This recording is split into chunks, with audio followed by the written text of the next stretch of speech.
Welcome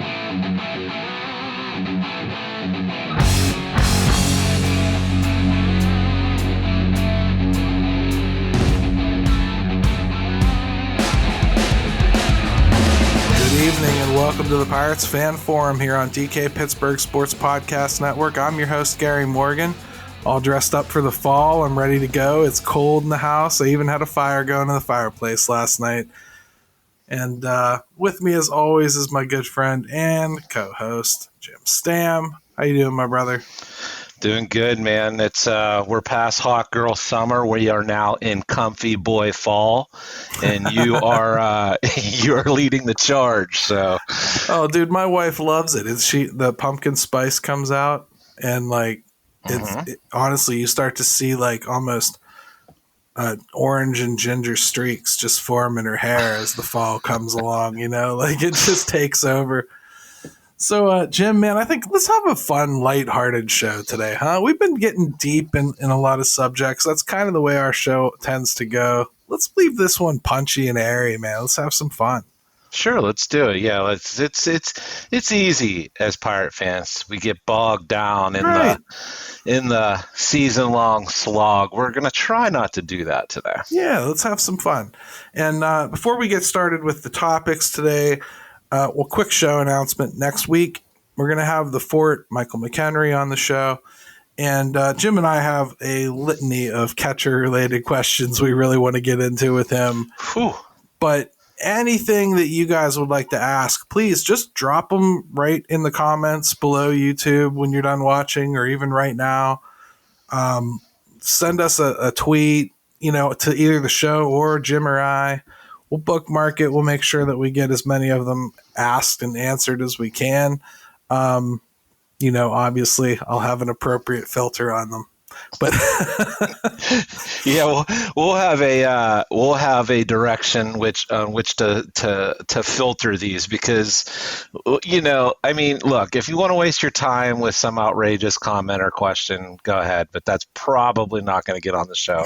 We want to get down to the nuts and bolts of like the game and catching and things like that. Like if you just want to have Michael talk about, I don't know, Bob nutting, we're not doing that. So right. So anyways, fire questions away. We'd really love to have this be as interactive as possible, and Michael's looking forward to it. Literally said I'm up for anything, so send them along, okay?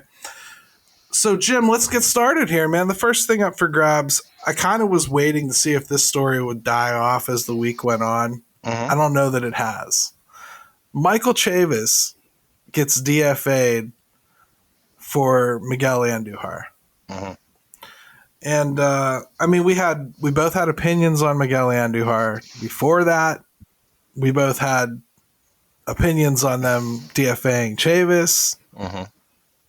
I'll let you go first, man, because I think you were pretty reserved about it. What are your thoughts? Well, it's funny. Something stuck with me and I haven't changed my opinion on it, and another thing, something that I have changed on. So it's funny how that works out even just over a few days. But I think it all caught us by surprise just a little bit with 9 days left in the season, I think is when it happened, or 9 games left in the season with Chavis. But I think they saw this opportunity with Andujar, and Chavis was the odd man out. I will say that I would have preferred them doing this a little differently. I thought, yes, it's a business. Yes, guys know what they sign up for, but I thought Chavis was a guy he was liked in the clubhouse. He did exactly what they asked him to do, selfless player. I would have preferred a little bit more of a decent way to send him off without doing the whole just cutting him loose type situation. I felt like that would have been something. What do you think about that part of it? Because I didn't hear you say much about that. I mean, I think I said a lot of what you did. Good soldier, did what they asked him to do, did it to the best of his ability, hustled all the time. Great guy, great with the fans, really connected emotionally with the fan base. Really did. Sure. And it's evident, too, from the tweets afterwards. You can reason with them. Not the best player. This isn't somebody to get sweaty about. You kind of want them moving on from. But as a Pirates fan, okay. But I don't see anybody better playing first base. That's now if Miguel Andujar had been playing first base since they picked him up, and I think mentally I could get past everything. You know what I mean? Yeah. He's not playing first base though. So for me, you could have made those cuts elsewhere. And then I still got Michael Chavis, the best of what we've had anyway, playing first base. So it wasn't a 1-to-1, and for that reason, I can't make the connection in my brain and make it make sense.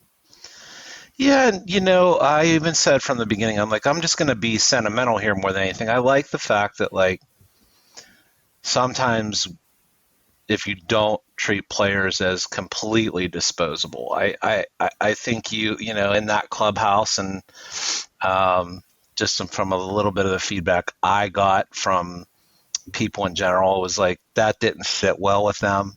So, there are ways around it. There are other guys they probably could have DFA'd. So I think the best comment I read that kind of points to that, somebody said, I just met him yesterday with my son. Yeah. And I literally looked at the guy. I can't remember who this is, so I apologize if you're listening to this and you're that person. I said, don't you leave. And he goes, I won't. I'm not going anywhere. And it tells the next day. And then, you see they had the night of that this all happened. They had a rain delay. Right. They show Inside Pirates Baseball. He's featured on that. They're showing 2023 season ticket commercials. He's in that. Right. And it's just can we please not do that kind of stuff anymore? It just looks, it's just odd.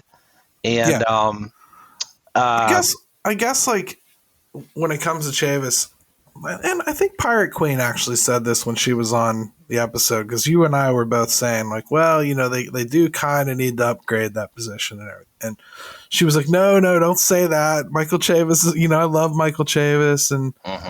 And she goes, I know it's emotional. I know it's irrational. He's just really one of my favorite players. Yeah.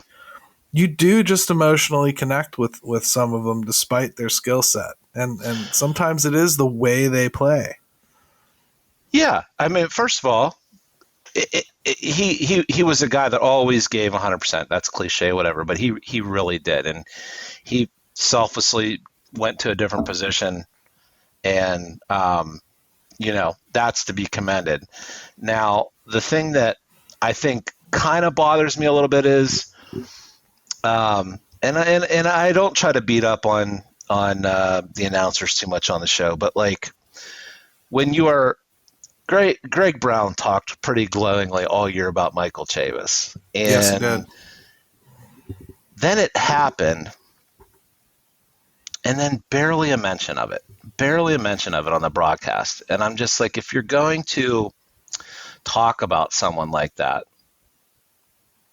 then shouldn't we be able to at least say something during the broadcast that says a little bit about, hey, whatever, just anything other than acting like he didn't exist and I'm not going to talk about it? Because then it, to me, sounds like it's something bad that know that you're trying to avoid. Does that make sense? Yeah, but I think with him, at least my experience from listening to him over the years is when he doesn't like the answer or doesn't think that he believes in the move, he tends to just not mention it. Right. That's what I mean? So it could just be that he just can't buy what they're selling this time, and just that's it. I'm not going to say anything. Let's be clear. Chavis has not performed well enough to have the discussion that you cannot you should be able to question his role on the team and where they are going forward. And like you mentioned earlier, if you want this team to get better, you should be looking at upgrades over Michael Chavis at that position. Yeah. So let's go ahead and take a quick break. When we come back, let's talk a little bit about, Miguel Andujar. Yeah, we didn't even get to that. I've got some stuff about that, yeah.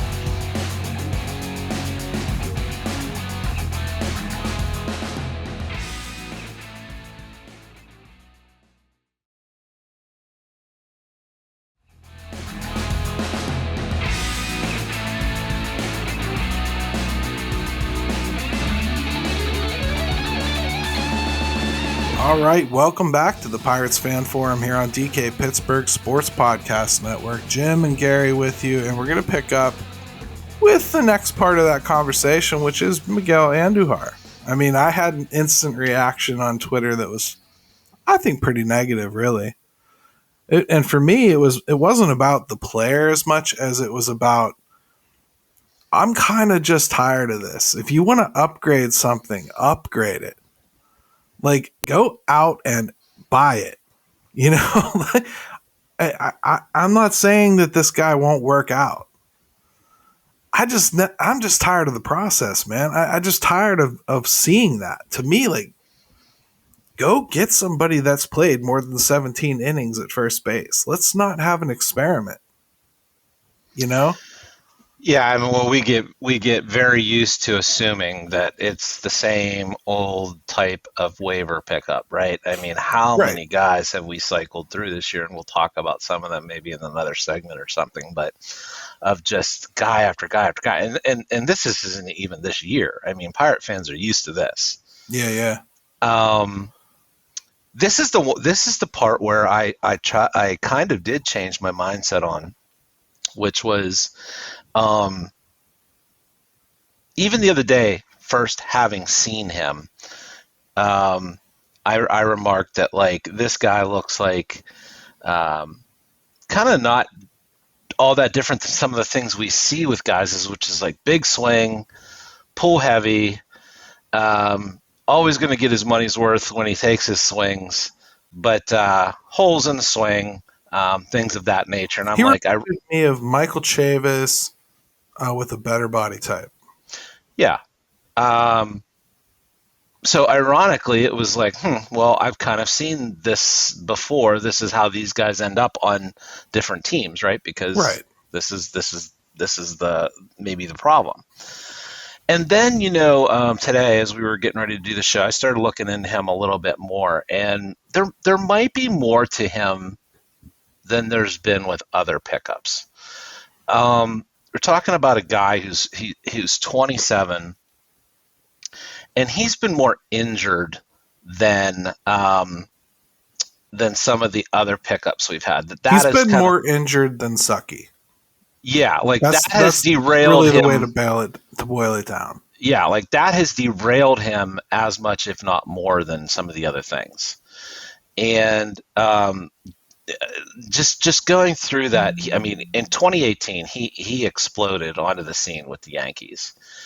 And there were some things in there that, like, at least he's done it, right? Like, we're looking at, like, potential with other guys, but never really have seen it for a full season. Well, he, in that 2018 season, there were some things he did. I mean, Gary, he hit 45 doubles. Yeah, 27 home runs, second rookie of the year. Good season. 2018 was a good season. Yeah, the Yankees went out and filled his role. So right. They moved on from him quicker than other organizations would. They were impatient because he got hurt. So, I mean, basically what they did is the equivalent of what O'Neal Cruz has done since his call-up. Now, say he shows up for spring training next year and he tears his labrum, and he's going to miss 18 months, healing up. And, as violently as he swings and as hard as it is for him to play that position, he's already had a few defensive struggles, very similar to Andujar, by the way, at third base. He struggled with throwing the ball, not getting to it. Yeah. So, it would be like the Pirates going, well, screw this. We got to go get a shortstop. And they're a team that actually spends money. So they actually go out and get the position. They just go make it happen somewhere else. Yeah, they go get Donaldson. And, that's their answer. And tough. We got this guy. If somebody else gets hurt, it'll be all right. Yeah. And so, opportunity is what it is, and he doesn't get it, and he doesn't play. And, it wasn't necessarily that he flamed out. He was hitting well in AAA. It's not as though he was doing nothing there. So, okay, I'm down. It's a waiver claim. It could be a shrewd move. It's better than the other ones in my mind. The more I look at it. Well, they're bringing in a guy that's eligible for ARB too immediately. So, yeah, you don't bring him in. Like, in other words, his performance in this 9-game tryout or whatever doesn't matter. So, like, when they decide to take him to ARB 2, as though they haven't already decided to do so. Well, he wouldn't be here. That's my point. Yeah, I already saw people making, this is like Yoshi all over again. They're going to see him do well at the end of the season, and then they're going to bring him back. They were always going to bring him back. You don't pick him up if you're not going to take him to ARB 2. Right. I mean, ideally, it would have been great if it happened a month ago so they could see more. Sure. But it has no bearing on their plans. Right. All in all, though, good start. You certainly can't complain about that. A very good start. I'm not going to read anything into what happens the rest of this season. In other words, if he hits 600 the rest of the way, I'm not penciling him in as an answer for 2023, but he's going to be here in spring competing. I'm sure of it. Yeah, and even if nothing else, to see him maybe as a DH option if he can't play first, right? I mean, bench DH if nothing else, and he can play a little outfield. They certainly need a right-handed outfielder. Yeah, that actually might be a good way to go, so that you have the ability to keep playing those prospects that you haven't seen yet. Yeah. So, I think what even the things we're talking about is like, it's just the resume is a little better, and hopefully if he's healthy, then maybe you can, recapture a little bit of that. The other thing I saw about that year that he had in 2018, and this really, really caught my eye, Gary, is because we know about it's tough for guys to hit if it's not fastballs, and you got to adjust to breaking stuff and off speed and being able to do that. He, where is it? Because this is good. He saw the lowest percentage of fastballs in all of Major League Baseball in 2018, 46%, and he still put up those numbers. Yeah, now, and being right-handed, I know Aaron Judge is, we're going to talk about Aaron Judge a little bit. Yeah. But being right-handed in Yankee Stadium is not as cool as being left-handed in Yankee Stadium. So, those home runs are legit. And if you can put up those types of numbers without really seeing fastballs, I mean, it's something to keep an eye on. He's weird too. He's got reverse splits. He actually has better numbers against right-handers than left-handers too, which is weird for a right-handed power hitter. So yeah. So who knows what this will turn into? It actually could wind up being a really good move. And it's not even necessarily that I'll eat crow as much as I'm just sick to death of them getting waiver claims at this point. I just don't want to see it anymore. I would like to see purposeful improvement.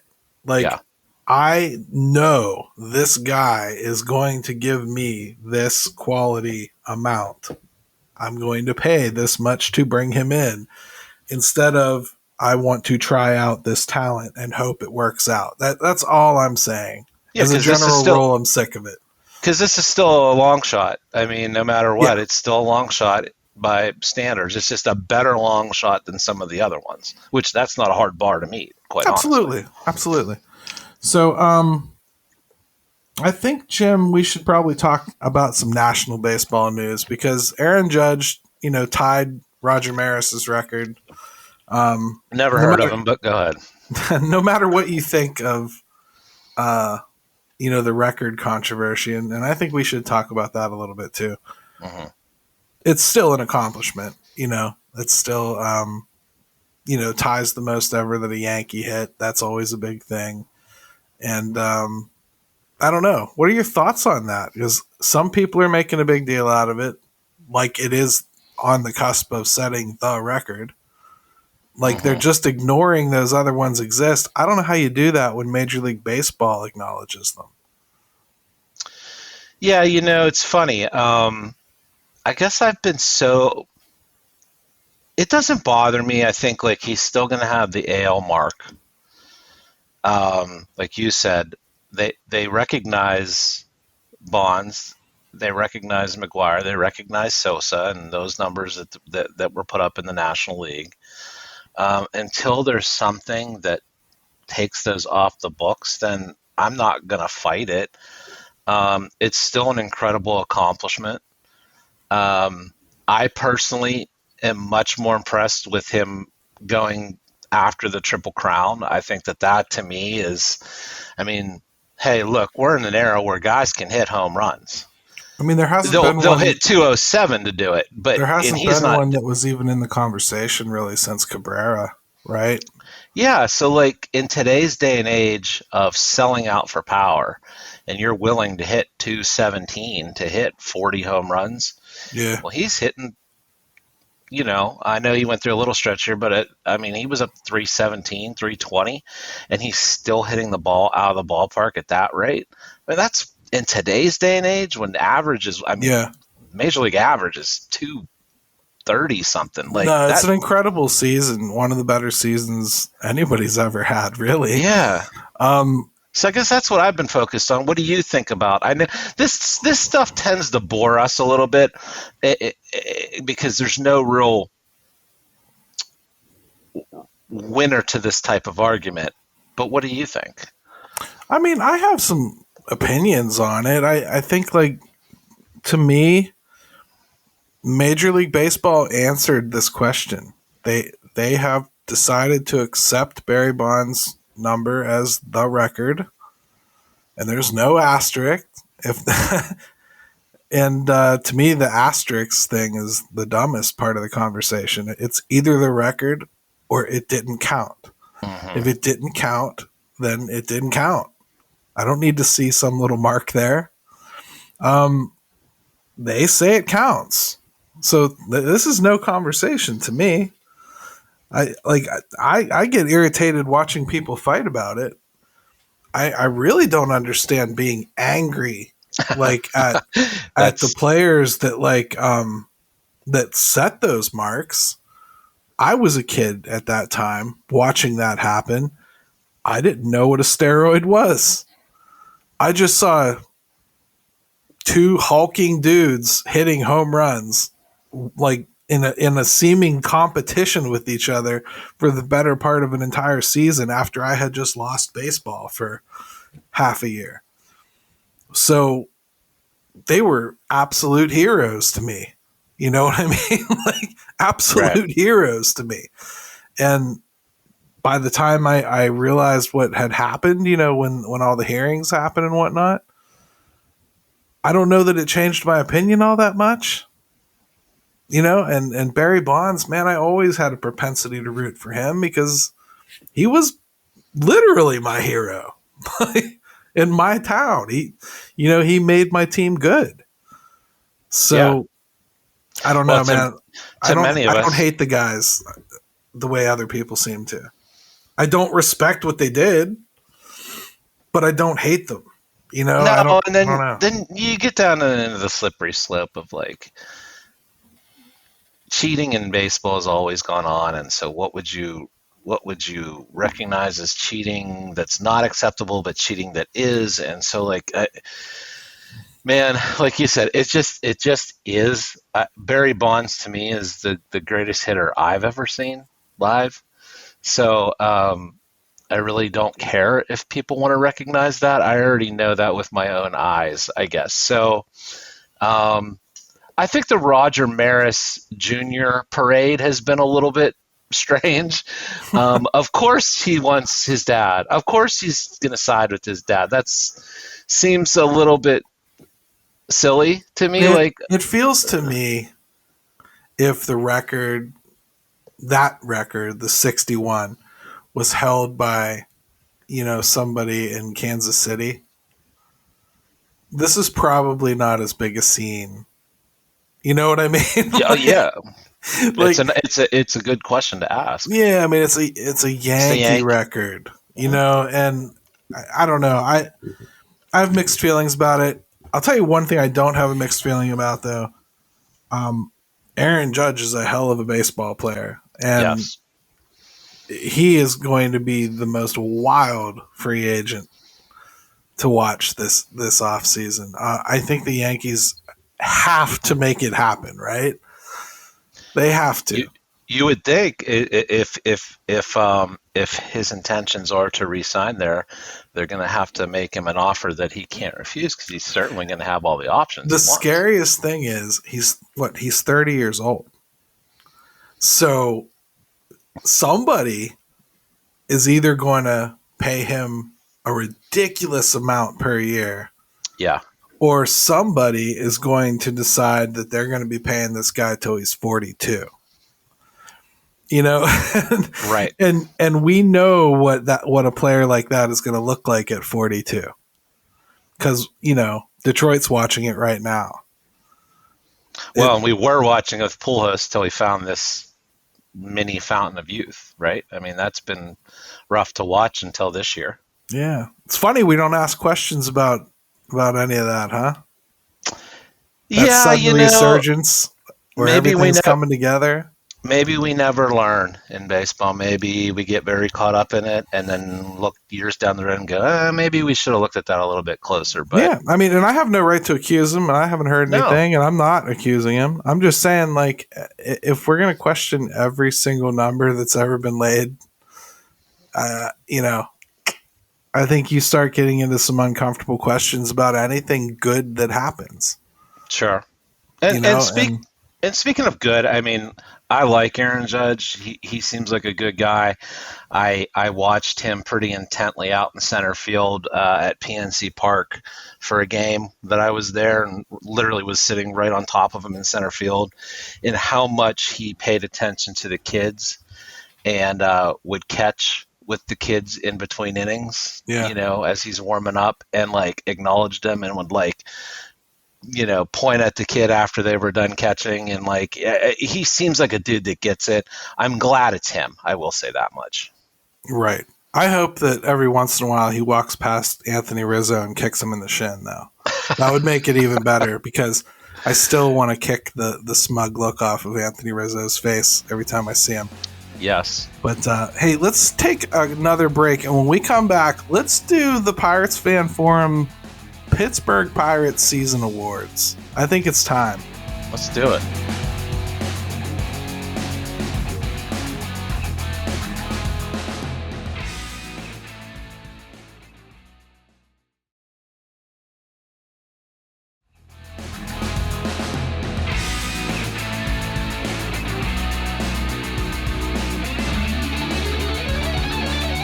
All right, welcome back to the Pirates Fan Forum here on DK Pittsburgh Sports Podcast Network. It's time, Jim. It's time. Let's play that entrance music, huh? Yeah. We're going to do the Pittsburgh Pirates Season Awards. I mean, we're going to be recording on their last game of the season, but I've seen enough to decide who's winning these awards. I mean, I think it's safe to assume 150 some odd games in that not much is going to change. Right. I mean, there's no way they're going to cut somebody who's been playing all year and bring somebody else in. Never. Wait a minute. Oh, yeah. But I don't even care. Some of the it people won't that happen again, Gary. Some of the people that aren't here anymore could even win some of these awards, and that's fine with me. So let's get started with the first category. Jim, is going to be Best Glove. This is the guy that you want on the field to make that play regardless of position. Okay? Yeah. And it's this year, not who you think overall is the best defender. This year, who was that clutch glove? I'm still, as much as I think that there was room for improvement this year, I because he got off to a weird start with it all, but it's still going to be Brian Hayes for me. Like to me is, I mean, there were some times this year where they were in real trouble in some games, and he would make a play that would get them out of that inning and keep them in the ball game. Now, whether they won it or not is an entirely different story. Yeah. But No, it's you're hard right. for me. So despite the errors and everything, Yeah. he's still your guy that you need that play. He's going to get it. He is. Okay. What So about for you? me, I'm not going to argue with you about it. I think that's probably a good one. But mine is Jack Sawinski. I think they've brought in a lot of people to try to play outfield here at PNC Park, and he is one of the first ones that has excelled in the outfield. He's really done well. And they've stuck him at center field on occasion to spell Brian Reynolds. He's done really well there, too. That's not what he came up as. Very impressed by his glove this year. I think he makes a good, strong throw and a smart decision with where he's going with the ball, too. It was really nice to see one of the corner outfield prospects come up here and just dominate a position. Yeah, he's almost so solid out there that you can tend to forget about him. Yeah, he's like an offensive lineman. You don't say his name, so yeah. I mean, as we sat down to do this, like, of course, I went the easy route, but you tend to forget him. But he never seems to have a bad read on a ball. He always plays the bounces correctly. He's got a good arm. I mean, he's been good. All right, let's do most impactful free agent because there's not many to choose from. Mm-hmm. So this should be pretty quick, right? You want to go first? Yeah, for me, it's got to be Jose Quintana. Jose Quintana is still seen right now as the leader of that pitching staff. Those pitchers still look to him. Did you see what they all did when last time they played the Cardinals? No. Did they? Each and every starting pitcher for their intro song played Jose Quintana's. I did not know in homage to him. Okay. Yeah, I mean, they all still talk about him being the leader and how much they learned from him this year. So that coupled with his performance, he was easily, to me, the best free agent acquisition they had all year. It's probably one of the better ones that they've had in a while. And, of course, some of this will be judged by the return and how things work out. If they get one of those guys to hit, and that's Oviedo or Nunez, who's in the minors, who could be that first base replacement we're talking about, even if one of those guys hits, then it's been great. He might be a guy I'd like to see come back. I don't know what his price tag would be, but he's somebody that would be nice to sniff around again in the off season. Sure. Is he your guy too? He is. Yeah, he is. Okay. And simply because of the return you get out of him, it really helped inject some life into some areas of need that they had. Yeah, because the only other good one they had really was Roberto Perez. And if he had played maybe 60, 70 games, I might have been inclined to go that route because, again, the pitching staff still speaks very highly of what he did for them and how much they learned from him and the veteran leadership. And even down the stretch here, they've been talking about what he's doing now as an injured player. So, and let's not forget about Big Dan. Dan Vogelback was good too. So they've actually done decently in that. That's hard to hit on that many in that regard for us. One off season. Right. So it sounds like we're on Quintana though.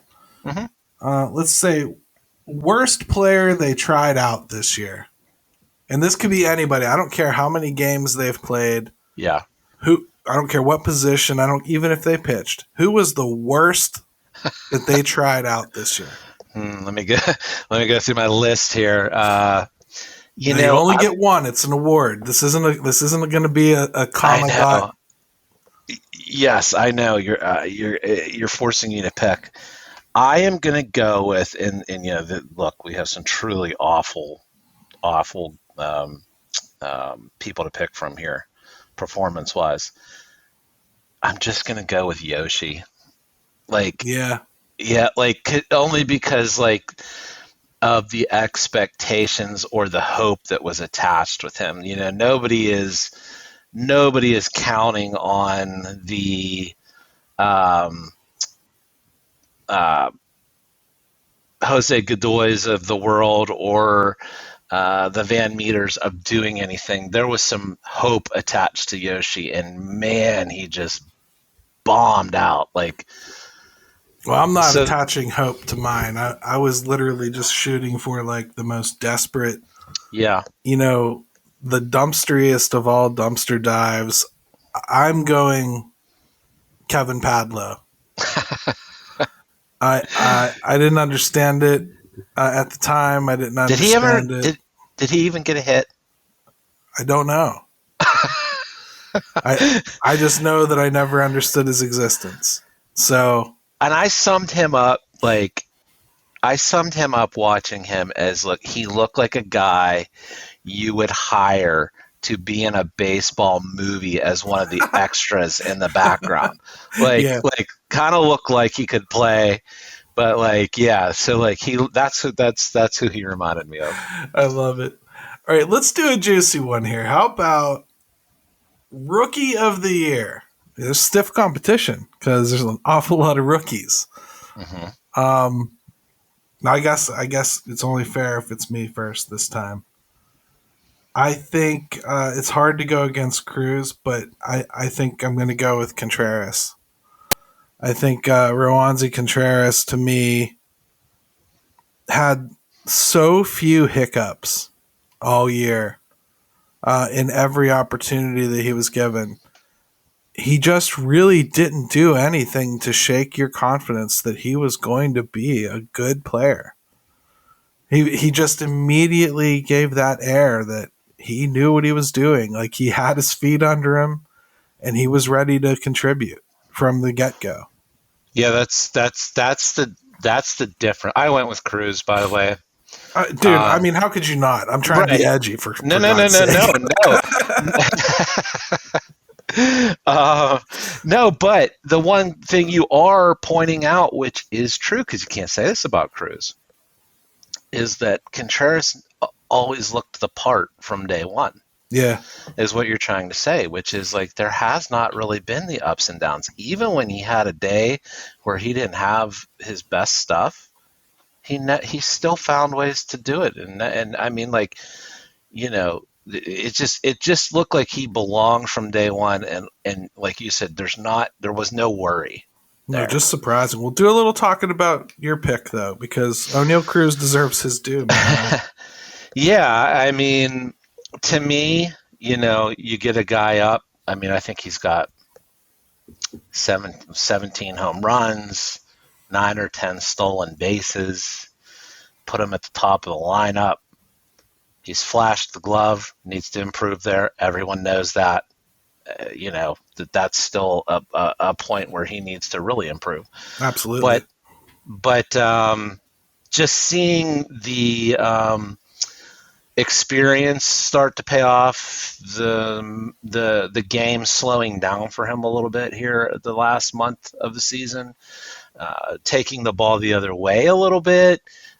He's walking more. I mean, so like these are all the things that, my goodness, if you have a little checklist of like, what do you need to see improve? He's kind of doing all those things incrementally, at least. Yeah, I mean he's doing what he did in the minors. You know, it always surprised me how many people just thought because he was striking out here a lot at the beginning of the year that that's the way he was just going to be, and that's really never what he's been. At every level jump, he has struggled at the beginning, then started identifying it, and then started crushing it.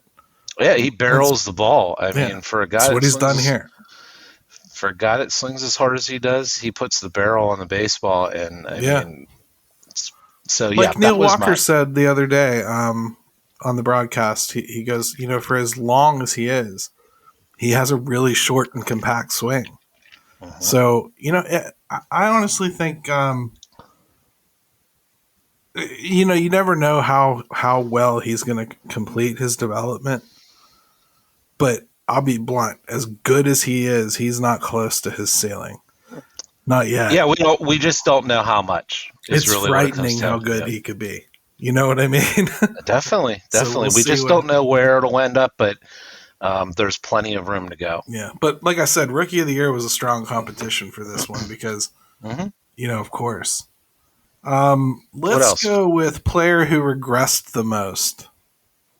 Again, this could be pitcher, anybody in the field. Your turn first this time, though. Yeah, regressed is an interesting term because it depends on if you're going to measure it simply from what they were before or what you maybe expected. Hopefully, there would be a little bit of improvement, and they still haven't done that. So, I think for me, it's Hayes. It is.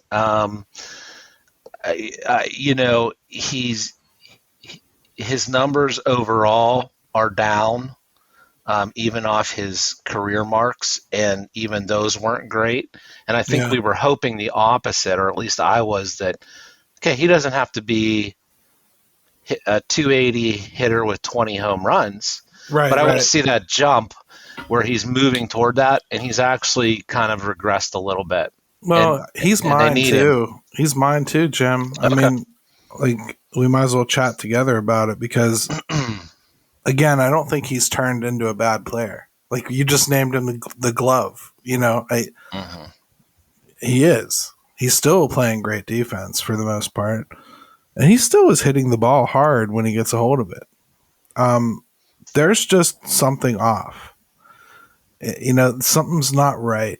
And I think with Hayes overall, and this is probably more than anything, I'm kind of getting tired of thinking, well, next year when this doesn't hurt.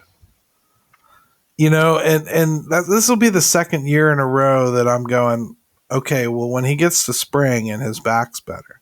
And last Yeah. time it was when he gets to spring and his wrist is better. You know, and then we had in the first spring training game this year, his hand cramped, and you know, and then he just had sporadic problems as the season went on with like the delicateness. Mm-hmm.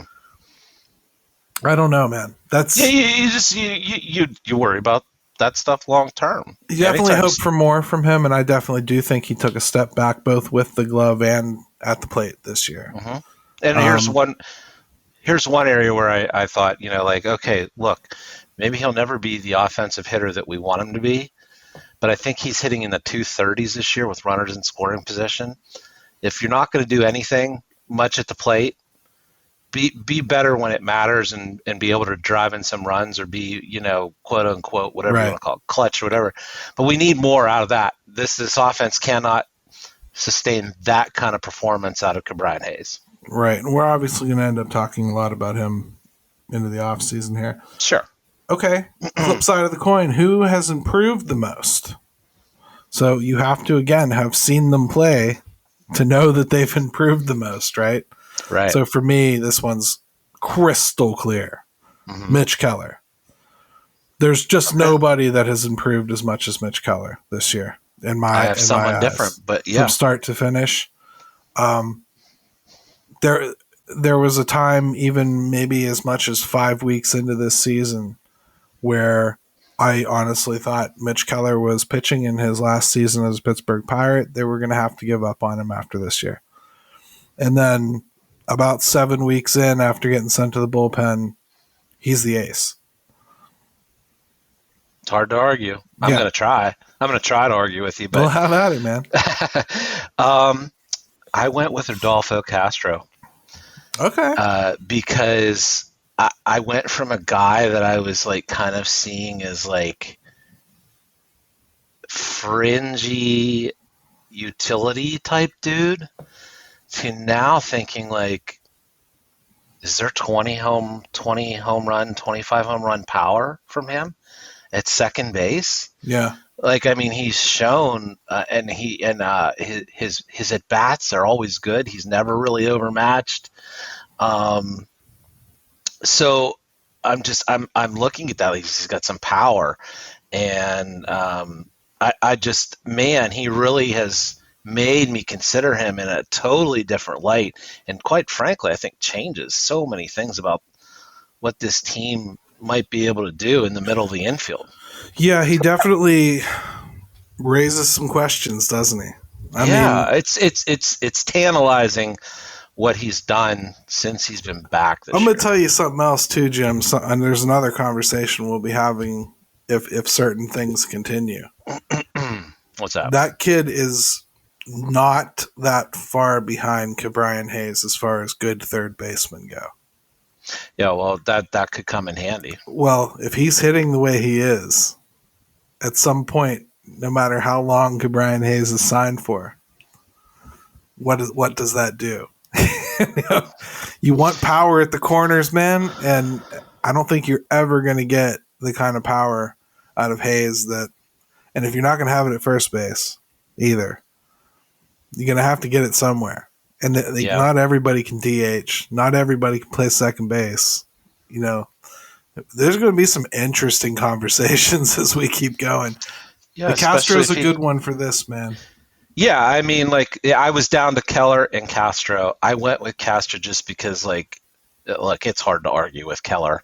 But I just went with Castro because, like, I just had him pegged so differently. See, that's what you did with the Rookie of the Year. That's what I did with the Rookie of the Year, yeah. Right. So, okay, how about Clutch Commander? This is like the dude that you want up there when you have to have that hit. Okay. This year. It's your turn. Oh, it's my turn? All right. I'm going to pull up his numbers because I was pleasantly surprised. And this is so great to say because it's O'Neal Cruz. There you go. Gary, this is a guy that with all the spotlight on him and all the attention, he's actually been better with runners in scoring position. He's hitting 274, 325 on base percentage, 644 slugging percentage, and a 969 OPS for a guy that has every eyeball on him in the park. I mean, that is such a great sign. So I'm just going with him, man, because that takes some guts to be able to do right away. I like it, man. I'm going to go off the wall. Okay. I'm going with Ben Gamel. I think Ben Gamel has had an incredible season with runners in scoring position this year. He has. And this team, for large swaths, did not have anyone else doing so. We couldn't score. I don't remember that, but okay, I'll take your word for it. I'm just saying, Ben Gamel was clutch, when they really, really needed it. And that's hard too, being the one guy whose bat teams feel they have to avoid. Yeah. And, and he was coming up large in those situations. So Ben Gamel's my guy in that. And I hope that's not the last time I say his name, but we'll see. It could be. But didn't you think those Cruz numbers, that surprised me a little bit? Like, yes, he's got, I mean, look, you see the numbers, he's driving in runs. I mean, for one thing with O'Neal Cruz, Jim, if there's runners on and there's no place to put him, you have to throw him pitches. He'll cover the plate. Mm-hmm. That's the scary thing about him. And that's why it's so important to have like a little water bug like Ji-Hwan Bae in front of him, right? That said, if Ji-Hwan Bae is like, say, the leadoff hitter next year, which is no guarantee, but let's say he's the leadoff hitter and then Cruz is hitting second, how often are you putting the brakes on Bae? Like, you ain't getting to second base and having them walk O'Neal. You stand there at first base, fool. Right. It's interesting where they put Cruz. Right. So you almost like that second leadoff hitter thing with Bae down at the bottom, right? Because it changes that dynamic a little bit. So I don't know. There's a lot of ways they could go with this lineup, man. They've got some diverse talent. It's pretty cool. Let's do best reliever. That's you. Yeah. I mean, I know recency bias makes this false, Will Crow. I mean, for me, it's Will Crow. More than David Bednar. I think Will Crow gave them innings they desperately needed. He pitched in pretty much every situation that you could possibly imagine for a reliever. And for the most part, for 3/4 of this season, he stood and delivered. He really did. He was asked to do things he's never been asked to do before. And he just really handled them all in stride. So I'm going to give it to him, if for nothing else, because when he was asked to do it, he didn't just go and do it and hope that he'd get back to starting. He embraced it, dove in, became a reliever, and did literally everything he was asked to do. Yeah, I mean, if you look at it, as you're talking, I'm pulling up his stuff, like for as bad as he's been for a month, and let's be honest, it's been pretty bad. His ERA is still only 4.38. Right. And that's from a guy who's been getting hammered. So shell-shocked, yeah. My goodness, he has 6 wins and 10 losses. Yeah. Guy's coming in and getting a decision one way or the other. Yeah, I'll say that. He's pitching a lot, man. Yeah. So I'm going to go with Chase DeYoung. Okay. Again, he had a disaster the other night against the Reds when they were up 3-0. He came in and promptly blew the lead. But for the most part, I mean, not only has he been good, he's been very good. Yeah, he has been really good. Yeah. So again, not a guy that should be getting asked to close games. Never.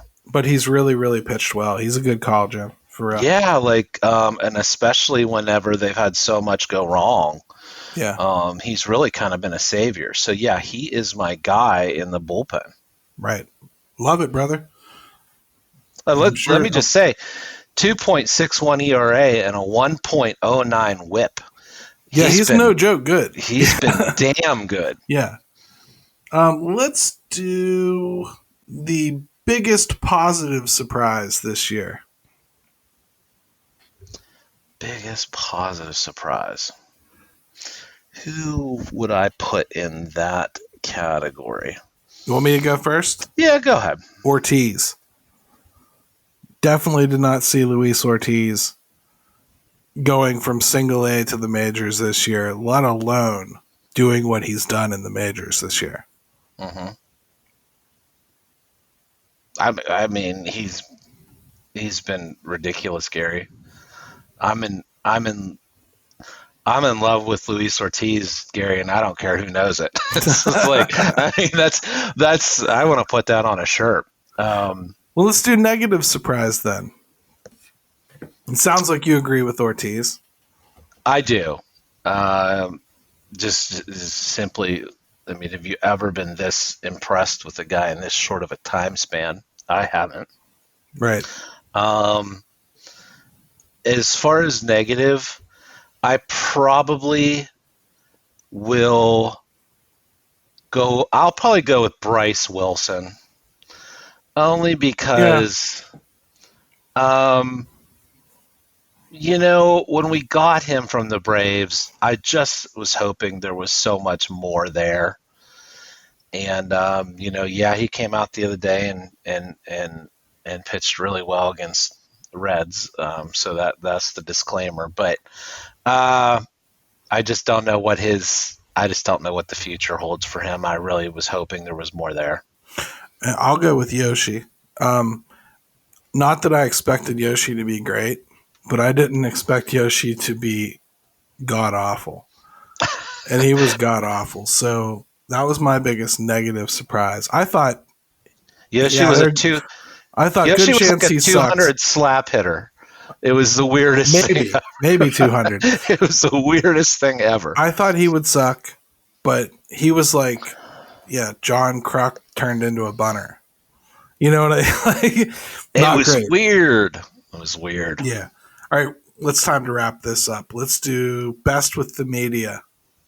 And for me, this one's Michael Chavis. Yeah, it was for me too. Okay, so we're in agreement there, and I think we covered that well in the first segment. That guy could sell some Hawaiian shirts, man. He sure could. He got my wife to want to go get one. All right, let's do MVP.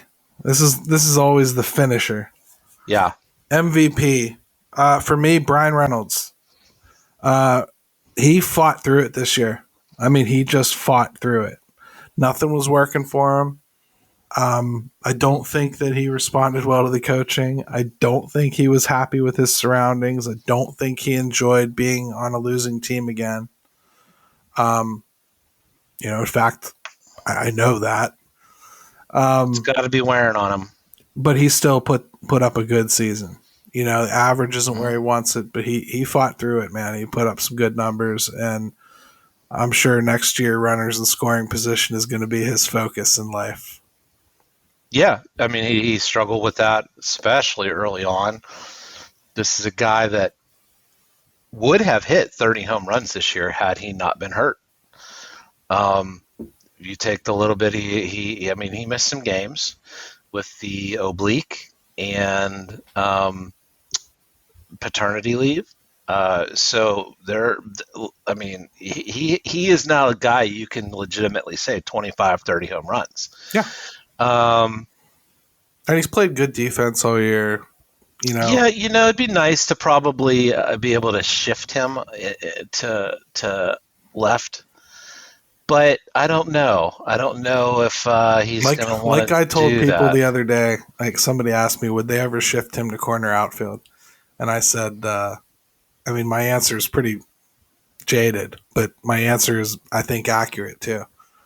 Yes. As soon as he's extended and or they've decided they're not going to. Yeah. Because he wants to be a center fielder. So they're not going to mess with him until he's either locked up or they know they don't care.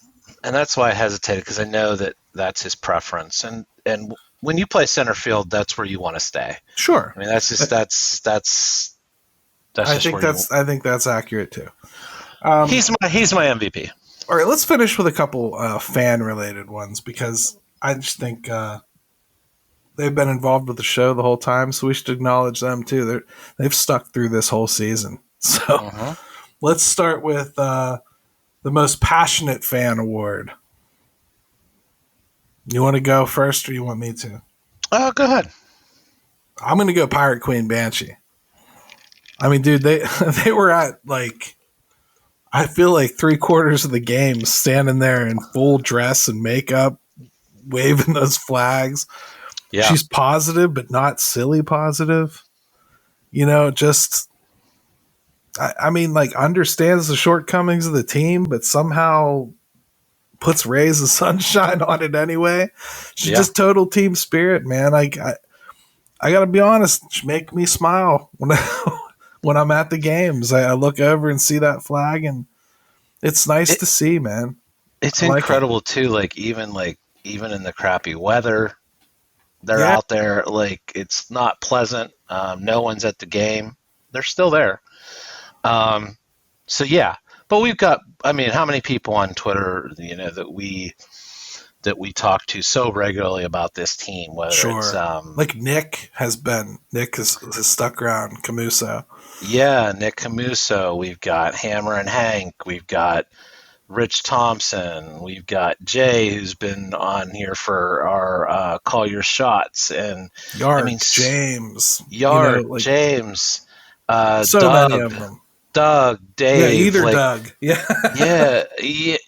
so and people that really add to the conversation and know what they're talking about. We all have our crosses to bear. We all get hung up on certain things. Yeah, right. That's whenever we tell everyone to pipe down, or they tell us, but it's been cool. Well, the next category for the fans here is favorite to just talk ball with. You already mentioned mine. I like to talk ball with Hank. That's who I was going to say too. Yeah, dude, Hank is the greatest. And the best thing is, if you know Hank, he's never going to hear this. Right, and he's got stories on top of it. Yeah, he's got, But Hank he's the best. I love just listening to reading his stories and his remembrances of certain things, and there's just something about. I just want to be a sponge and just soak up everything that he has from years of closely watching the game. and And I love it. Yeah, if you're looking, it's Hammer and Hank. I don't know his screen His name or handle. whatever. It's good I enough. mean, Yeah. yeah, his handle. But yeah, matter of fact, we were just sitting down to do the show, and he was DMing me about something. I'm like, "Hold on, Hank, I'll get to you, buddy. I just can't do it right now." So, but yeah, He's great. He's real good too. Yeah, and I mean, I've always enjoyed bantering with Patricia from Bugs Dugout. She's real good too. She's always got some real cool opinions. Yes. And there's a lot of people that just really want to talk baseball out there, and I love it. I love it. But as far as Pirates related, it'd be Hammer and Hank, and my runner-up would be Dr. Neil Clancy. That guy is awesome. He's always like right in the moment. He's not thinking about what's going to happen 6 months from now. He's not thinking about what happened 2 weeks ago. He's thinking about right now. He doesn't care if you struck out the last 40 times. That single you just hit is the single. It's the greatest moment ever. That's awesome. And I love it. I love it. Yeah. Well, that's baseball. That's a good baseball mentality anyway. Yeah. But he always picks me up a little bit too. So just want to acknowledge him. That's all I got, Jim. I think that's a good award show. I'm going to stop it there. Yeah. I think we covered a lot of ground there, and hopefully some of these guys either we're not talking about them next year, or that maybe some of them have improved. But yeah, Brian Hayes is somebody that I really think that, like, I hope we see it, Gary. We need it. I hope we see it from him. He's definitely pivotal to what next year is, and some of the questions that we're going to have moving beyond next year if he isn't. So yeah, definitely interesting stuff. Yep. So right. Good talk, man. So how do people get a hold of you? On Twitter? Yeah, on Twitter. So for the city _412, we're at Jim Stamm 22, and season's winding down, but we're going to have plenty to talk about. Right. And don't forget to get your questions in for Michael McHenry. We'd love to have some more of those. Send them our way right down there in the YouTube comments, and or send us a tweet, or the show a tweet, or whatever, however you know how to get a hold of us. Some of you even have our phone numbers, for God's sake. Whatever. Send us communication. Without further ado, though, Ben, I think you know what to do. Yes, your butt.